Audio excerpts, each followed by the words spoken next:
Hi everyone, welcome to episode 78 of the XS Noize Podcast. I'm Mark Millar. Thanks for listening. In this episode, I talk to Darius Keeler from acclaimed South London collective Archive. We talk about the band's brand new album, Call to Arms and Angels. If you missed the previous episode, I spoke to actor, director and musician Paddy Considine about the death of Gobshite Rambo, the brand new album from his band Riding the Low. So check it out, and if you like the podcast, please subscribe and share it with your friends. If you want up-to-date music news, album reviews and interviews, then check out our main website at accessnoize.com. You can also follow us on Twitter, Facebook and Instagram. Search for the tag at XS Noize Music. Here's XS Noize writer Daniel Lynch with a taste of what's been on the website this week.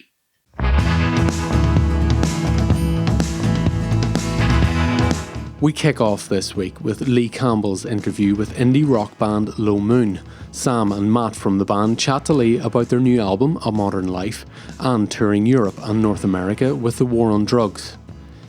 In the review section, Imelda Heher has been listening to the new album from Father John Misty. Imelda says Chloe and the Next 20th Century is elegant and timeless, pushing new sonic ground with classical and jazz influences. 9 out of 10. Alex Hoggard is less complimentary about the Red Hot Chili Peppers' new album Unlimited Love. The return of guitarist John Frusciante gives fans hope of the band returning to their glory days, but Alex says it fails to live up to those standards over a mammoth 17 tracks. Read the full review at accessnoize.com.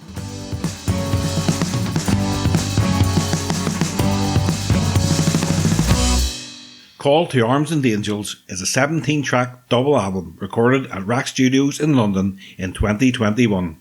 It is the band's first studio album since 2016's The False Foundation. In this interview, Darius Keeler talks about writing and recording the album, the new Archive documentary Super 8, upcoming live shows and much more.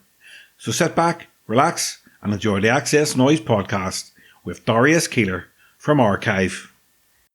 Hi Darius, welcome to the XS Noize Podcast.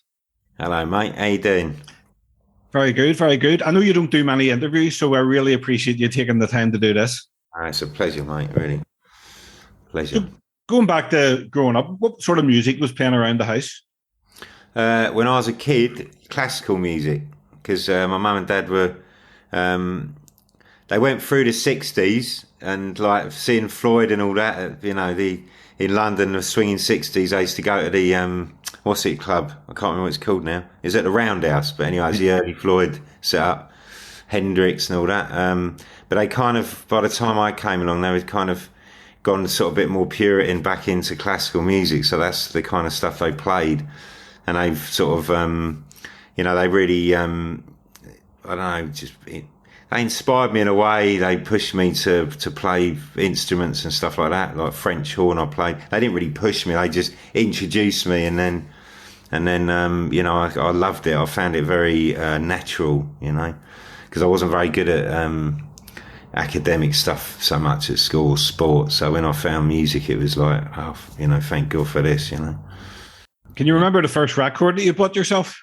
Absolutely, mate. It was Dexy's Midnight Runners, OG now, which was a number one. What a fabulous tune still to this day, you know. And it was number one, and I would have been, 9 years old. And I remember going home. My mum and dad weren't happy about me doing the pop thing, you know. They wanted me to focus on the classical music. I was like, I've got to have this record, And they wouldn't buy it to me. And then I went on a cub camp thing, and I had pocket money, and I went and I bought a record from a shop with my pocket money. And when I got home, I had to hide it a bit, and like, you know, crazy, eh? Considering they listened to Floyd and all that back in the 60s. And anyway, you know, parents are weird, right? Yeah, and Dexys were a pretty cool band. They were, I know. Damn right, yeah, exactly. Still are. Yeah, they're absolutely amazing. And who was the first band you saw live, and where was it? That's a good question. I was never really big. I mean, I saw a lot of classical music concerts at the Royal Festival Hall I used to go in, the Queen Elizabeth before my dad. But my first pop concert was much later. I was about 19, and I went and saw Rebel MC at the Fridge in Brixton, man. I remember him. Yeah, and Enjoy were playing as well with Saffron, because I know now, she's a friend of mine now. And yeah, because we'd just done the Genocide 2 stuff, and that had gone pretty big at the time, and it was really respected. So that was the sort of scene I started getting into. So I just started sort of more clubs, you know. But that was the first gig I saw. It's not really that live, you know, but it was still a gig, you know. It's still like, you know. So with all that in mind, what was the catalyst that made you decide to form Archive? Man, I mean, when we finished Genocide 2, it was a difficult time. I had like 2 or 3 years where I was kind of, we released stuff through our own label. We were doing sort of quite a lot of progressive house music at the time, and always at the back of my mind was I really wanted to start a band, you know what I mean, my own band, because I'd always kind of worked, you know, collaborating with other bands and stuff like that. Like Genocide, I was just sort of producing, writing stuff for them, but I wasn't actually it wasn't my group, if you like.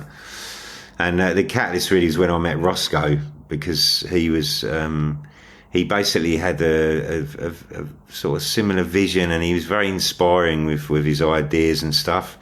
And he was into more downbeat music, and I wanted to kind of do more downbeat. I didn't want to keep doing sort of dance music, you know, as in, you know, sort of 120 upwards beats per minute, you know. And that was it, really. And then we just started working together. And then Dan came back from Australia, he'd been away for a while, and he joined the band as well. You know, he was working with me Genocide before, and then so yeah, that was it, really. And then off we went. We did Londinium. What was your ambition for the band in the beginning? I don't know. I mean, I was a bit, I was a bit kind of old school in, like, it's just a sort of nice dreams of when you're sort of late teenage, early 20s I was by then, but just to have your own sort of group. But once we started getting a lot of interest by record companies and stuff, that sort of took it into another. I wasn't really ready for that, if I'm honest with you. It was a bit of like a, you know, and then I didn't, that's probably the problem. I didn't really have ambition other than I just wanted to have a band. And then suddenly you have all this, like, you know, attention with all these big record labels, and we fucking fell apart, really. I mean, we did the band, we weren't prepared for it, and we made a really cool album, but we broke up before it was released. So, you know, it was just the pressure of everything, I think, you know. But I wasn't really particularly ambitious other than the music, really. I was really ambitious with the music. I really wanted the music to be great, and that's what I put all my time into, you know. But I didn't really sort of have a plan, do you know what I mean, outside of that, you know. Londinium was a great record. Yeah, man, it's really beautiful. Absolutely. Yeah, and a lot of people around, you know, Europe and stuff have, it's a real important record to them, and that's lovely, you know. And I'm glad as well, because like I said, the amount of shit we went through to get to that point, to get it finished, you just cannot imagine. It was just a nightmare, you know, to make that record, you know. Really, really tough, really stressful, you know. And when you're like 23, 22 years old, it's quite hard to take that much stress on, you know. Do you know what I mean? So, but it was great that we did it. We can look back on it now, you know. Well, from your first record, your latest, you know, you'll soon release, as we speak, you'll be releasing your 12th studio album called The Arms and the Angels very soon. And the album deals with the global pandemic and eroded freedoms, you know, and you were saying about Londinium being a difficult record. I understand this was a difficult record because of the pandemic. Sure. Yeah, I mean, it was, because you imagine when before, it was a difficult record, but it actually worked in our favour in some respects, because before the pandemic we had our own studio, and we were building a bigger studio, right? It was like a dream. We had amazing gear, all the hardware, you know, and we kind of moved away from demoing and doing stuff like that. Do you know what I mean? It was more sort of, you know, and when we did our last studio album, we were kind of just in the studio writing, you know, with all this beautiful gear, and it's, to be honest with you, that album, our last album before this one, our last studio album, was difficult for the fans generally. I think it was a bit too lo-fi. There wasn't much live music in it. It was all kind of, you know, drum machines and analog synths and all the rest of it. which is great. So it's like going back to when we did Londinium. It's a similar vibe, you know, that similar kind of setup with amazing Trident desk and all that. It was really beautiful gear. But the problem is that I think there's a danger when you have a studio and gear that you tend to forget more about the songwriting, you know.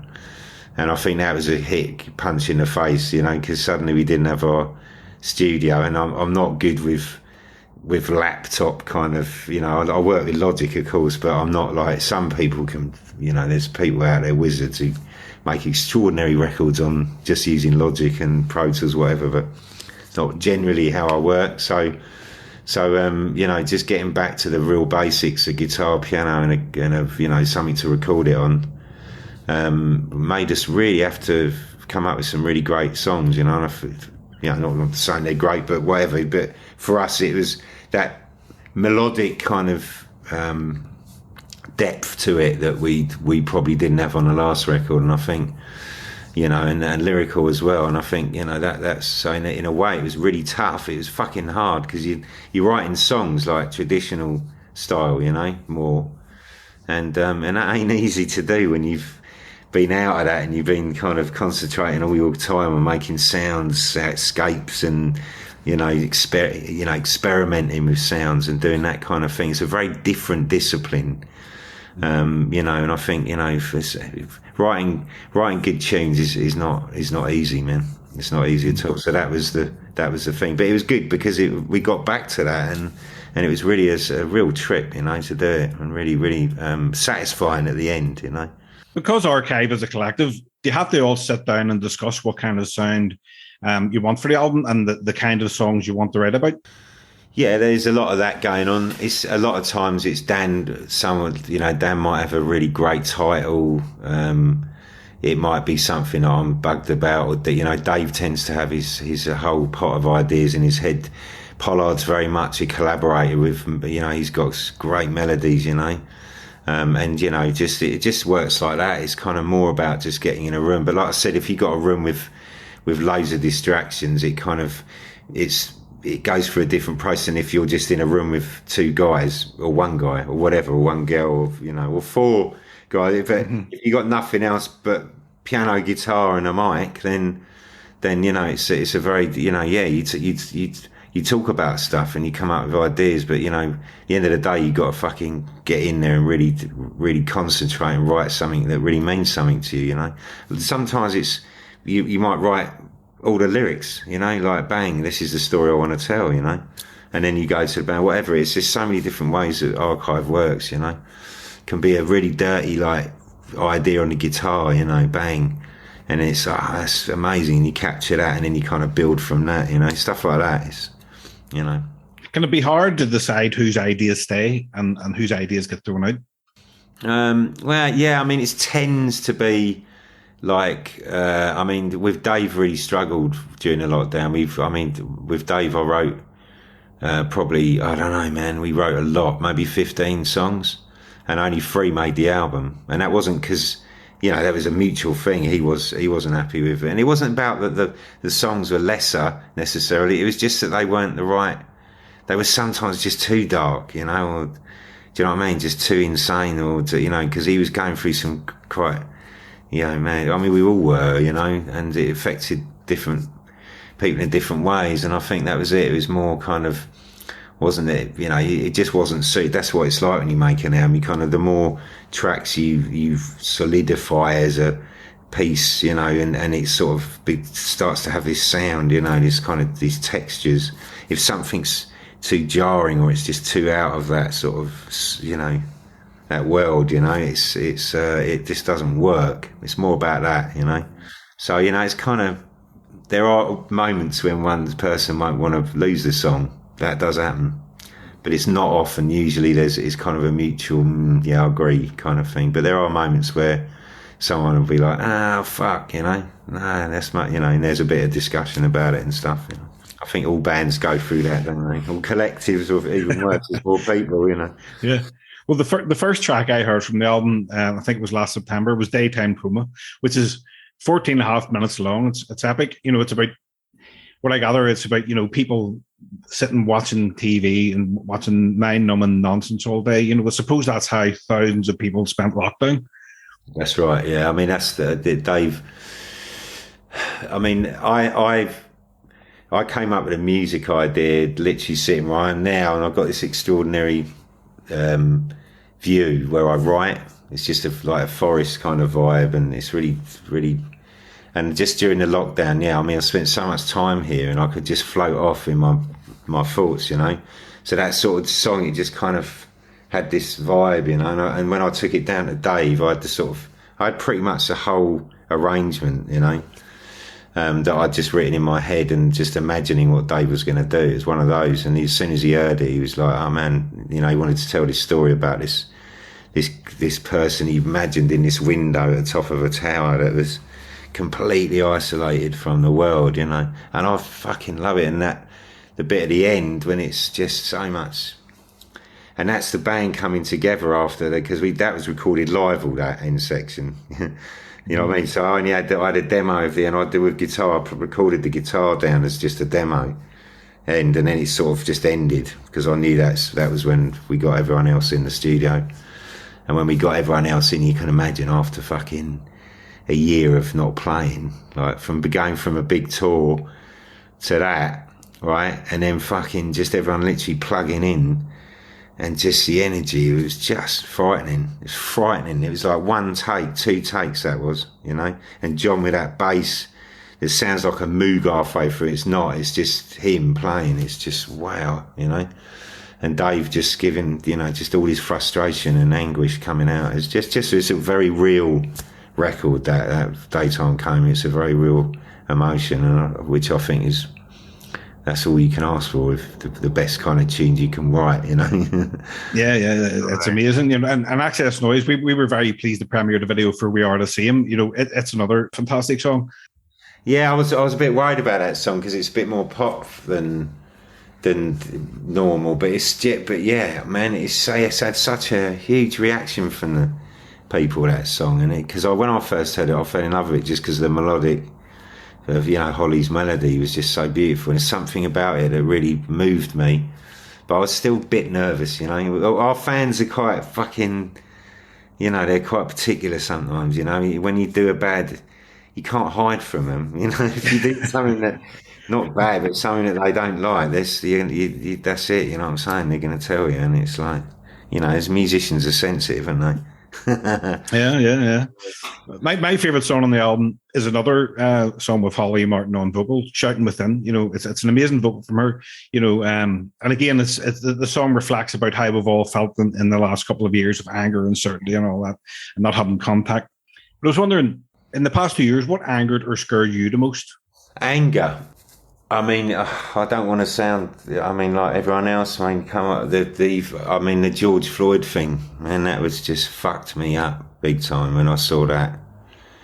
And that was when I wrote that Freedom song, this the second part of it was written first, and that was just that. And I co-wrote with Lisa. I just had the first lyrics, and then Lisa came and just, took it to another level. But just that thing with the West, it's like freedom is such a, not so much in the UK. It still isn't. Fuck me, even a north-south divide, man. In England, it's like, you go to some of those towns up north, it's, there's another world, man. It's like the poverty, the food banks, all of that stuff. And they don't have the same freedoms. They do not have the same freedoms. And you can say, well, it's what you make of your life, and you have opportunities, but you can go to school and you can learn, but it doesn't work like that. If you got a family of 4 children and a single mum, how's she possibly going to give these kids freedoms that they deserve, Do you know what I mean? It's like, It's impossible. You're fighting to feed, to survive, right? And that's the thing with, it's all over the place, but in America, the race thing is just, it's so fucking dark, man. It's just never goes away. It's like, just because you got Jay-Z and you got Barack Obama and you got these people who are doing well, it doesn't mean shit, really. When you go to the bottom end of it, it's the same, if not worse. Do you know what I'm saying? Yeah. And I think that the problem the thing with the pandemic was the magnification of all of it. It just seemed to be magnified at that period of time, didn't it? Everything, you know, there was no distractions. It was like, this is what's going on, you know. And I think a lot of people were, you know, were really, really taken with all that, you know. It's really profoundly disturbed, I think, is the word, you know. You know, it just sickens me, you know. What song on the album do you feel most connected to?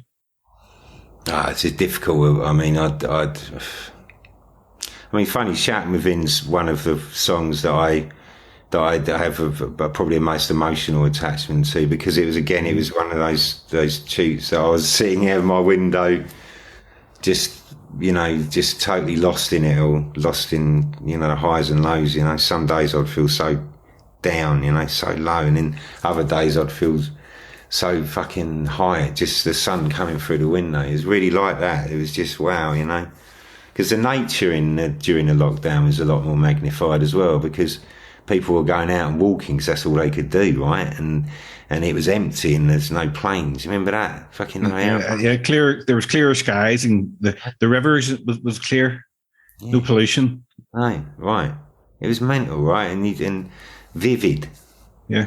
Do you know what I mean? And I think that was something, you know, that I'll never forget. And that song really kind of, you know, summarises that for me. When I listen to an archive album, you know, I have to give it my full attention. You know, your albums are so long and epic. It's like sitting down to watch a movie. It's a real musical experience. Is that how you intend your music to be consumed? It is, yeah. I mean, it is. And I think that could go back to, you know, me listening to classical music as a child, you know, because I saw so many, you know, concerts from, you know, God, you name it. My dad made me sit through the St Matthew's Passion. Imagine that, when I was about 8.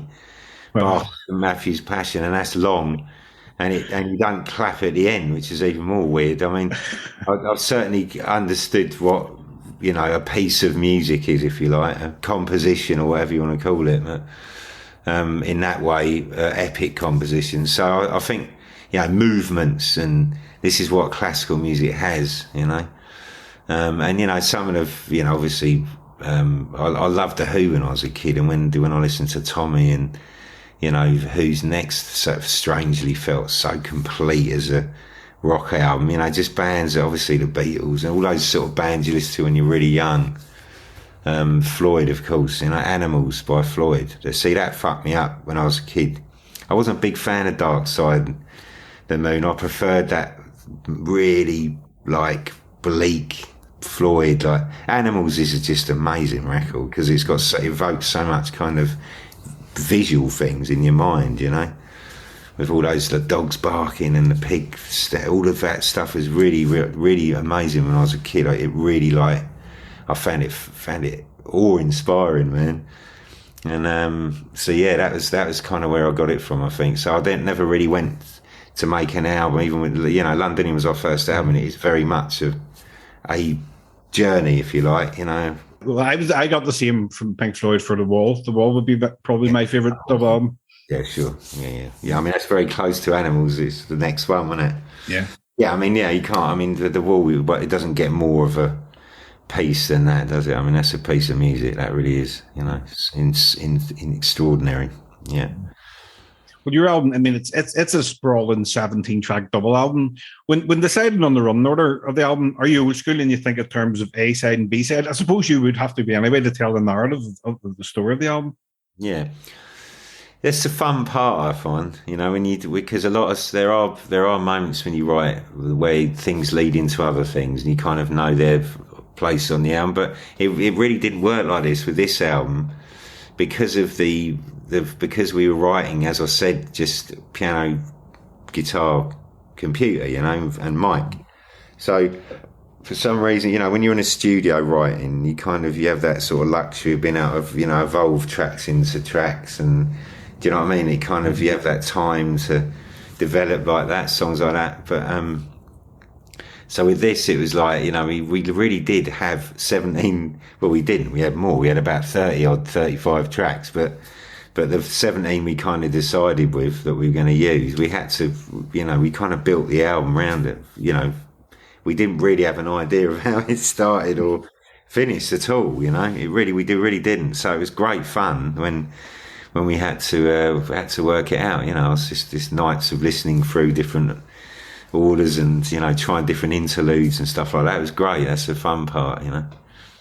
Last night I watched Super 8, I Call the Arms and Angels. I was a bit late. I watched it sort of in the repeat. And it's an absolutely brilliant documentary. It's probably one of the best music documentaries I've seen, and hopefully it will get a general release. Mate, we're don't worry, we're working on that. We're going to be hopefully doing a cinema screening and a broadcast. Arte are very interested, so you know, they showed interest early on. We just showed the trailer, so I don't know. I mean, we're going to. It has to go out. There's no doubt. Yeah, absolutely. I would love to watch that again. No, I mean, it was the guys that made it. I mean, really, Dean and Ben. You know, I mean, Ben's done.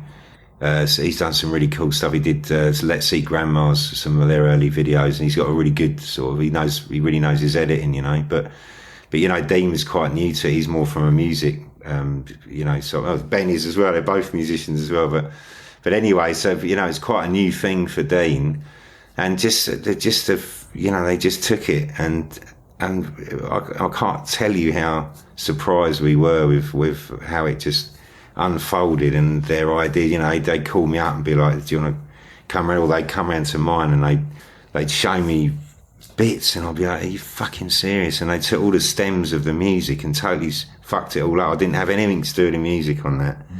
They took all of the stems from the albums, both the album and the soundtrack album, and they just did what they wanted to do with it. It was, mate, I mean, I was very, very, very happy. Yeah, it was just what I mean. I've had the album for a while, and I've got this here copy as well. But it started to make more sense, you know, when I was watching it. And what I loved about it was great to see when you were in Rack Studios, you know, how pleased you were to be there. You could actually see it in your face, you know, when you actually were in the studio after all the time being away. Exactly. And also, like, losing our studio, imagine we were that close. I mean, it's a long story, but we were that close to having this new amazing place for my brother, and then it just got really complicated and it didn't happen. And so, yeah, we had that disappointment and the fact that, you know, it's so easy to forget now because, as I say in a documentary, people just move on. That's what we do, human beings. It's really important that we do that as well, by the way. But it is also important that we do remember things, you know. And it was so hard because they had all these rules in the studios and everything was testing and all, you know, and any slight problem would... If one person couldn't make it, then it destroyed everything. We only had 3 days. We had about 2 weeks in rap, but we only had 3 days for the live recordings, you know, in the big room. And so, yeah, I mean, we hadn't played for over a year. We hadn't seen any of the guys. I mean, can you imagine just, you know, obviously the writers in the band had seen each other, you know, Smiley and Mickey and Noisy and Steve Keys. None of these people we'd seen or...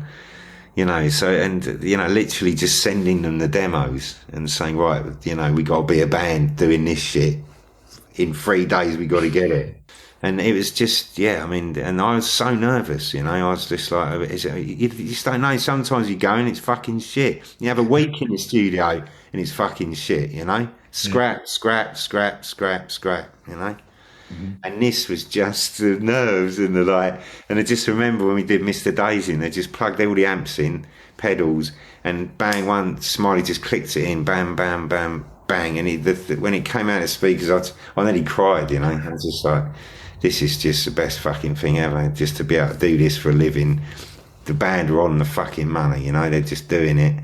You know, this is work. These songs are working, you know, and that was just, yeah, cathartic is the word, you know. Yeah, it was really, really good. And at the end of the documentary, you say, and just as the pandemic subsides, a dark shadow has been cast over humanity once again. Russia have invaded Ukraine, and suffering and chaos reigns over us again. And because of that, the proceeds from the live stream, you donated to the Ukraine humanitarian appeal, and you raised quite a lot of money. Were you pleased about that?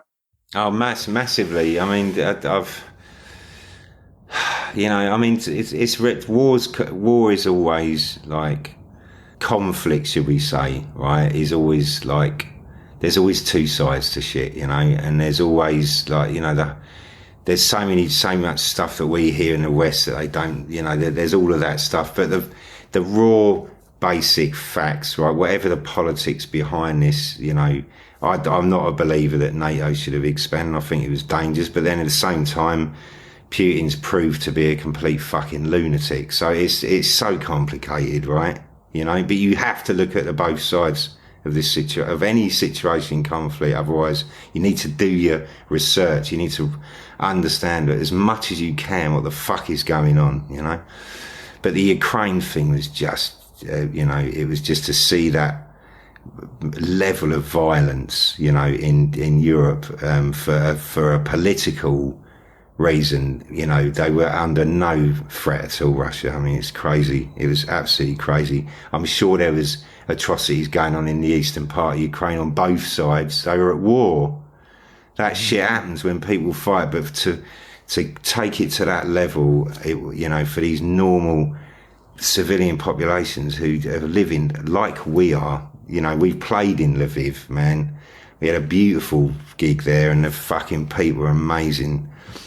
And, you know, they live the same as us, man. It's exactly the same. And it always feels bad to, you know, emphasize on one war more than another, because Iraq, I mean, we were, as a band, I mean, obviously Controlling Crowds was all that time of, you know, after 9/11 and into the Iraq war. And I mean, that was really disturbing too, and you know, really wrong. But because, you know, words can't describe how wrong the Iraq thing was, and fucking Blair and Bush should be held accountable for it. I'm sorry that they, you know, listening to Biden calling Putin a war criminal, of course he is, but so is Blair, and so is Bush.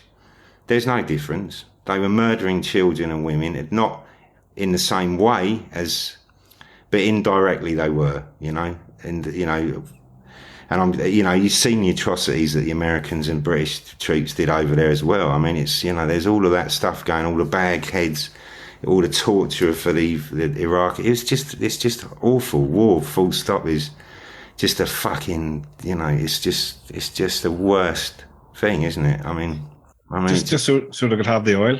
Well, yeah, exactly, and yeah, even. Yeah, I mean, as it's so cynical, right? It's like, I know, words can't, like I said to you on the documentary, there are no words. I don't know how to quantify it, you know, I don't know how to quantify anyone's feelings about it. It's just fucking madness, you know, and it's really stressful, right, for everyone, this, you know. The pandemic was bad enough for 2 years, and we thought happy days were coming out of the pandemic, and then that happens. You know, it's hard to get your head around something. I just can't. Yeah, I mean, yeah, it's just so brutal, and I just, you know, I just, you know, I just wish the world could just fucking breathe again, man. You know, do you know what I mean? Just breathe again. That's what we all want to be able to do, you know. On a lighter note, yeah, sorry. Archive embark on your most extensive tour to date. The Call the Arms and Angels tour takes place in October and November, and sees the band play some of the most prestigious venues in Europe. How much are you looking forward to getting out on the road and playing the new album live? Mate, I'm absolutely going. We're doing a bit of promo at the moment, so we're going to Germany, Poland and Paris. We were in Paris a couple of weeks ago, and we did a couple of TV shows, just me, Dave Pollard, and pedals, guitar pedals, piano, and electric guitar, not acoustic. I'm not down with that for this. So just 2 guitars, pedals, and piano, and it's fucking brilliant. And it was just to play again, it's just amazing. And so yeah, imagine the whole band. I mean, we're going to be like, yeah, we're going to be flying, man. We're going to be flying for sure. You know, can't wait. There's no words for that either. You know. I mean, you've such a huge following, and your music's always been critically acclaimed, and you've got a really loyal fan base, but you aren't known to the commercial masses in the UK. Are you happy with that, or would you like to have a huge hit single or a huge album? Oh, I mean, I'd love to. I mean, the good thing is, the funny thing is, when you're a musician and you're young, and you know, you look at the bands that played at Roundhouse and, you know, those kind of venues in London, because I'm from London, born and bred. But when you, you know, so we've had the joy of being able to play those venues because we got so many European fans that we can sell the roundhouse out, or, you know, with Ali Pally, we did the theatre, which was amazing. That was the last London show we did. What a gig that was. So we can actually sell those venues out with the small sort of group of fans we got in UK, plus all the Europeans. We can get to do those venues. But would I like to have a big record in the UK? Fucking right, I would. Yeah, I mean, it's where I'm from, you know, and you know, it's I'd love, you know, I think the UK's got I still think it's got the strongest music in the world. I mean, and Six Music is just amazing. I mean, wow, to have that radio station, you know, you won't get that anywhere else, really. I mean, there's a couple of, you know, channels in France that are cool. There's some, but obviously in Berlin, there's some bits and bobs. But as a national radio station, you know, like Six Music, to play the kind of music they do. I mean, Divide and Dissolve, that record. I mean, to hear that at fucking 11, I remember Mary Ann Hobbs played it, and I was like, is this fucking real? Are they really playing this at 11 o'clock in the fucking morning on daytime radio? And it just made me so happy because it's such a great album, such a great record, and just to hear that madness on normal radio is just makes my day. So yeah, my answer is yeah, damn right, I would love to. But you can't have everything, can you? We've had a wonderful, you know, career in Europe and, you know, beyond, and you know, I wouldn't change that for anything, you know. Well, disregarding a new album, if you were to recommend one of your albums to someone who never had heard Archive before, what album would you choose to start with? It's a really good question, mate. Really good question. Oh, it'd have to be between two. Axiom, because I think that's a wonderful trip for us, and it was a very spontaneous, quick thing. Or You're All the Same to Me, the third record. Those two. Who's you know, Craig on that album, his passion and his vocals are destroyer. You know, it's just such an amazing, emotional, you know, just impact. It's so impactful, that, you know. So yeah, those two, I think. No, good choices. Well, what keeps the band? What keeps Archive moving after 28 years together? I suppose, I mean, we just get on with each other, man. We love each other. Do you know what I mean? We really do. Like, we got a real love for each other, and I think, and there's always new people coming in the band. You know, Lisa's just joined, and she's amazing. I just think, you know, it's always fresh. It's always a challenge. You know, it's never easy. Like, writing's always tough. You know, I think it's, you know, I think when things become boring is when they become easy, or you don't put enough effort into it. Do you know what I mean? And, you know, I'm trying to write now, right? Because I don't like not writing. I like to be writing as much as I can. And it's not easy, man. When you finish something like Cool Times and the soundtrack record we done as well, and you kind of get so in the head, and then you need a new challenge. And that's what I'm doing. I'm starting to try and find of the next sort of challenge that we can do, you know, musically, you know. And I think that's why we are together, is because we all challenge each other. It's never the same. It's never like, you know, we don't get complacent, you know. And I think that's what is, bands get complacent, they get bored, they get, you know, and then you get all the niggly ego shit going on. Don't have that in Archive. It's not about that, you know. It's about really doing something challenging, I think. Yeah, and it can be, as I say again, you can really see that in the documentary as well, you know. Yeah, well, I'm glad that portrays it. You know, I think it's the most real kind of portrayal of the band you're going to get from one. You know, I always ask my guests the following questions: out of all the albums in your collection, who do you have the most records by? I love that. Oh, it's over there. Right, quick fire question. Kraftwerk. And they've just brought out remixes, I think. Have they? Well, I probably wouldn't like the remixes because I didn't like. I was gutted. I went to the fucking Turbine show in the Tate Modern to see the Radioactivity album, which is amazing. They played loads of other stuff as well, but that was the focus. And they did a remix of Radioactivity, the song, and I honestly, it broke my fucking heart. Because the original version of that is, you know, anyway, and they had a kind of house beat underneath. I just, terrible. So yeah, so Crawford, that's my answer. I know I hate that when bands do that there when you go in the play a different version. Like, Yeah, I mean it depends. I mean if it's live and raw and but not if it's electronic in that way. And that's such a specifically ahead of its time tune anyway. Why would you possibly want to modernise it even more? It didn't make any sense to me. But there you go. It is, Which song or album is your guilty pleasure? Ah, nice one. Right. I mean, guilty pleasure. Yeah. I mean, I listen to Sinatra. I mean, it's not really a guilty pleasure, is it, Sinatra? It's too cool. No. Would Human League? I mean, I can't even say it about Human League, but There is a masterpiece, but it's got some quite cheesy pop on it. But I can't really say Human League because you need a proper one, don't you? Lionel Richie. Right, with the Commodores. Right, I can listen to an album of Lionel Richie if I'm really pissed, And I just think he's an amazing songwriter. But so there you go, man. That is definitely a guilty pleasure. Yeah, Lionel Richie. Twice, three times a lady. Commodores, what a fucking tune that is. Beautiful.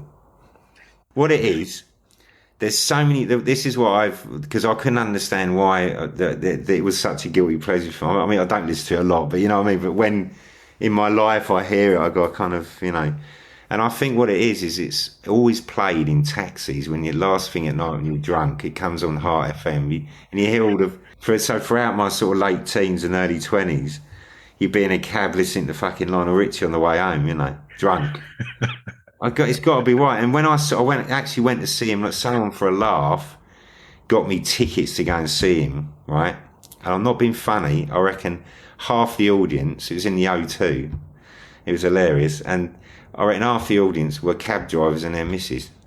That's what it looked like. No, he is a legend. He is a legend. Absolutely. He is, yeah, he's a legend for sure. Exactly, mate. So last one, Darius, what's next in the immediate future for Archive?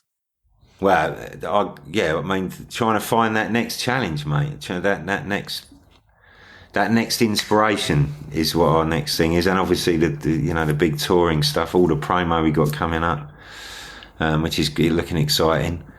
But yeah, I mean, trying to get that thing for the next, the next journey, musical journey, that's the next thing. So lots to look forward to. No, I'm looking forward to it. I'm loving this. It's absolutely tremendous. Really done. I really appreciate that. And I'm glad this has came out all right. I interviewed Dave Penn a few years ago for one of his Bird Pen records, and it was a phoner and it didn't record, but he was very nice to do it again. Amazing. He's a beautiful guy. He's really, he's changed my life working with him. Especially after, because he's got a very similar intensity as Craig, but in a very different way, if you like. Mm-hmm. But when you work with him vocally, he's got so much intensity, man. And it's really taught me a lot. I love working with him. It was really, really brilliant talking to you. I really enjoyed it, and wish you all the best for the album. All right, Darius, take it easy, mate. So much, mate. You take care.